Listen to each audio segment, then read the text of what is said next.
Assalamualaikum warahmatullahi wabarakatuh. Selamat pagi teman-teman semuanya. Di sini kami akan menjelaskan tentang teori belajar Brunner. Sebelum dijelaskan teori belajar Brunner, kami akan memperkenalkan terlebih dahulu anggota-anggota dari kelompok kami.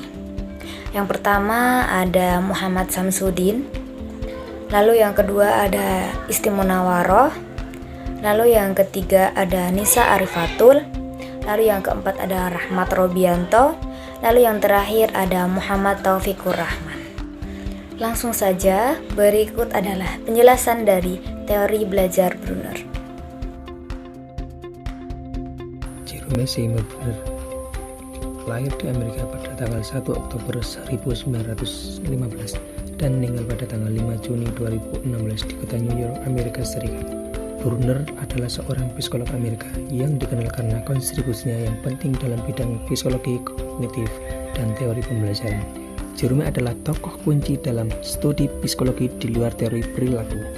Beliau juga seorang peneliti yang tak kenal lelah, yang terus-menerus berpindah dari suatu bidang ke bidang lainnya, dan menghabiskan sebagian besar masa hidupnya untuk memahami cara manusia memandang dunia, yang membawanya untuk memberikan kontribusi penting ke bidang pendidikan dan psikologi kognitif.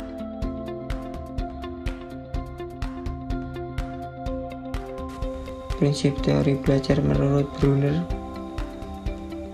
Yang pertama, semakin tinggi tingkat perkembangan intelektual seseorang makin meningkat pula ketergantungan individu terhadap stimulus yang diberikan. Yang kedua, pertumbuhan seseorang tergantung pada perkembangan kemampuan internal. Yang ketiga, perkembangan intelektual meliputi peningkatan kemampuan untuk mengutarakan pendapat. Yang keempat, untuk mengembangkan kognitif seseorang diperlukan interaksi yang sistematik. Yang kelima, perkembangan kognitif meningkatkan kemampuan seseorang untuk memikirkan beberapa alternatif secara serentak.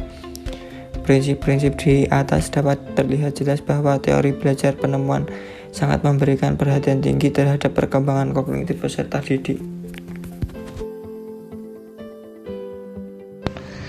Tahapan-tahapan penerapan teori Brunner dalam mata pelajaran matematika.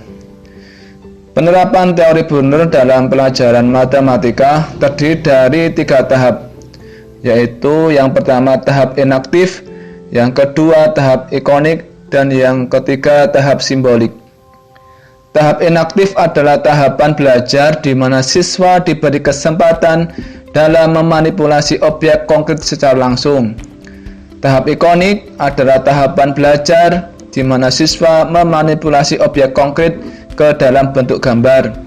Dan tahap simbolik adalah tahapan belajar di mana siswa memanipulasi gambar pada tahapan sebelumnya ke dalam simbol-simbol matematika.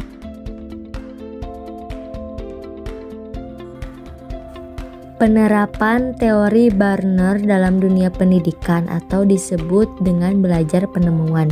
Di sini ada 2 poin, yang pertama model dan tujuan, dan yang kedua peran guru.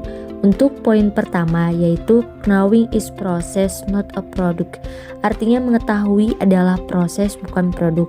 Untuk poin kedua yaitu peran guru sebagai fasilitator, mengarahkan, menyajikan dengan enaktif, ikonik, dan simbolik, dan memberikan penilaian hasil belajarnya tergantung pemahaman konsep dasar dan penerapannya pada kehidupan sehari-harinya. Nah, kesimpulan dari teori belajar Brunner ini adalah penyajian kemampuan dapat dilakukan melalui 3 cara, yaitu yang pertama adalah dengan cara enaktif, lalu yang kedua dengan cara ikonik, lalu yang ketiga adalah dengan cara simbolik. Menurut Brunner, belajar terjadi melalui pembelajaran discovery learning atau pembelajaran berbasis penemuan. Pengetahuan yang diperoleh dari pembelajaran berbasis penemuan ini atau pembelajaran discovery learning memiliki beberapa keunggulan. Yang pertama adalah pengetahuan yang didapat dari pembelajaran discovery learning ini dapat bertahan lama. Selain itu juga memiliki efek transfer ilmu yang baik juga.